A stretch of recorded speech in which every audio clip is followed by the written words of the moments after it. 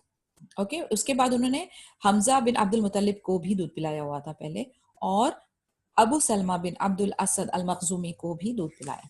Childhood.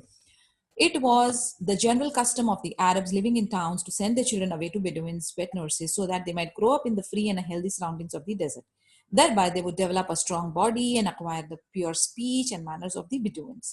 उस time का जो कस्टम था वो कैसा था कि जो ये अपने बच्चे हैं उनको बिडुइन्स के पास भेजा करते थे दूर दराज में, जहां पर वो एक हेल्दी एनवायरनमेंट में ग्रो होंगे, फ्री एनवायरनमेंट में ग्रो होंगे, नेचर के साथ कनेक्टेड होंगे, अच्छी स्ट्रॉन्ग बॉडी होगी. उसके बाद प्योर लैंग्वेज जो है वो अरब्स की वो सीखेंगे अरबिक एंड अच्छे आदाब सीखेंगे बिडुइन्स के पास. तो ये उनका चलन था, ये उनका एक सिस्टम था जो कि बहुत अच्छा है. I mean it's very nice. Who were noted both for chastity of their language and for being free from the vices which usually develop in active societies. यहाँ पर एक बात जो मेरे जहन में आ रही है in regards to parenting. अब देखें ये बचपने की एज जो है like right from इनकी दूध पिलाने वाली एज है जो तकरीबन बिकॉज वेट नर्सेस बिडुइन्स की होती थी, वहां से लेकर इनकी छोटी जो एज हम लाइक फ्रॉम से infancy to toddlers to adolescent, ये जो एज है आप देखें कितनी कितनी क्रूशियल है. Like you really need to work hard during this time. ये जो टाइम है इस वक्त बच्चे को अच्छी ग़िज़ा, अच्छी हवा, अच्छी सोच और जो है positivity and clarity and purity की सख्त जरूरत है. अगर इफ फॉर सम रीजंस इस एज में बच्चा अगर किसी नेगेटिविटी या इम्प्योर माहौल की तरफ एक्सपोज हो जाता है, so you can imagine what kind of a personality will be developed. Like if you see, I'm just talking on another line now, that जो क्रिमिनल्स हैं, जब इनकी साइकोलॉजी या इनकी जब रिसर्च की जाती है, इनके बारे में जब तहकीक की जाती है, तो पता चलता है कि they had a bad childhood. So जब ये जो एज है ना, इनकी शेप होने वाली पर्सनालिटी की जो एज है, जिस जगह, जिस माहौल, जो चीज पे ये बच्चा एक्सपोज होगा, eventually he will culminate into that being. So it is very crucial, very important for the parents. आप एक बात जहन में रखें, जब अल्लाह ताला ने आपको ये नेमत दी है, if Allah has bestowed this mercy and blessing upon you, it is your moral obligatory duty to make sure कि आप अपने बच्चों को वो माहौल दें, वो तरबियत दें, वो ट्रेनिंग दें, वो एनवायरनमेंट दें जो इनको एक बेहतर ह्यूमन बीइंग बनाने में साबित हो. And for some reasons, like, see, we can have many reasons. I don't want to get into the detail or intricacy of each individual. Allahu alam, what everybody is going through. May Allah make it easy for us, I would say. But जो चीज हमारे हाथ में है, वो मद्देनजर रखते हुए, we have to come out of our comfort zones. We have to compromise on our time, on our leisure, on our personal motives, and pay attention to this part. So I again urge and request all the mothers of small infants, adolescents, toddlers, that please pay attention. This is very crucial. ये ऐसा है जैसे कि एक गीली मिट्टी है, आप जैसे इसको शेप दे देंगे एंड देन फिर इंशाल्लाह वो वैसा ही पक्का हो जाएगा. लेकिन अगर ये पक्का हो गया और फिर आप अगर इसको चेंज करना चाहें, मोड़ना चाहें, ऑल्टर करना चाहें, then it will break, but it will not change. So that's just a small piece of advice there for you guys. May Allah make us good mothers, and may Allah make our children salihin, ya Rab. Amin, ya Rab. The Prophet was later entrusted to Halima bin Abi Dhuayb from Bani Sa'ad bin Bakr. Her husband was Al-Harith bin Abdul Uzza, called Abi Kabsha, from the same tribe. उसके बाद जो है, हमने पहले देखा कि सुवैबा जो थी, she was the one after her Nabi Sallallahu Alaihi Wasallam's mother, जिन्होंने उनको दूध पिलाया था. And then later on he was entrusted, किसके पास गए ये? Halima bin Abu Dhuayb. Actually हम लोग को इसके बारे में ही ज्यादा पता है, Halima, Sadia and all that cases we know. Muhammad Sallallahu Alaihi Wasallam had several foster brothers and sisters. Abdullah bin Haris, Anisa bin al-Haris, Huzaifa, Judama bin al-Haris, known as Ashaima, and she used to take care of the Prophet, and Abu Sufyan bin al-Harith bin Abdul Muttalib, the Prophet's cousin. So, of course, foster brothers and sisters, जो same lady के साथ lady का दूध पीते हैं, तो वो फिर आपस में क्या हो जाते हैं? Foster brothers and sisters. तो हम लोगों को हदीसों में ये नाम मिलते हैं. I am sure you must have come across this names. So again I repeat, foster brothers and sisters कौन थे? Abdullah bin Al Haris, Anisa bin Al Haris, Udaifa, Judama bin Al Haris, Ashaima. And Ashaima was the one जो अपने नबी सल्लल्लाहु अलैहि वसल्लम और अबू सुफियान बिन Al Haris बिन अब्दुल मुत्तलिब का ख्याल रखती थी. The Prophet's cousin. Hamza bin Abdul Muttalib, the Prophet's uncle, was suckled by the same two wet nurses, Suwaiba and As-Sadiya, who suckled the Prophet. तो Abdul Muttalib, the Prophet's uncle, वो भी जो थे, उनको ये दो common same nurses, wet nurse थी, Suwaiba and As-Sadiya. There are delightful traditions relating how Halima and her entire household were favored by successive strokes of good fortune, while Muhammad sallallahu alaihi wasallam lived under her care as an infant. Ibn Ishaq states that Halima narrated that she, along with her husband and a suckling infant, set out from her village in the company of some women from Banu Sa'ad bin Bakr in quest of children to suckle. अब ये ऐसा होता था कि ये जो बिदून औरतें थी, of course they are not very rich, they are poor guys. तो ये जो है, ये एक टाइम होता था, ये पूरा अपना इनका जो काफला होता था ये चलता था, और ये इधर सोसाइटी में आती थी, और यहाँ से फिर इनको जो है एम्प्लॉय किया जाता था एज वेट नर्सेस. फिर जितनी रिच फैमिली का बच्चा है उतने उनको अच्छी उजरत मिलती थी. तो उनकी जो कोशिश होती थी वो क्या होती थी कि हम रिच से रिच फैमिली के बच्चे को वो करें, हासिल करें, and then we will go ahead, यानी हम लोग जो है फिर वो जो वेट नर्स वाला काम है वो कंप्लीट करें और अपने जो उनका रोजगार है वो कंटिन्यू करें.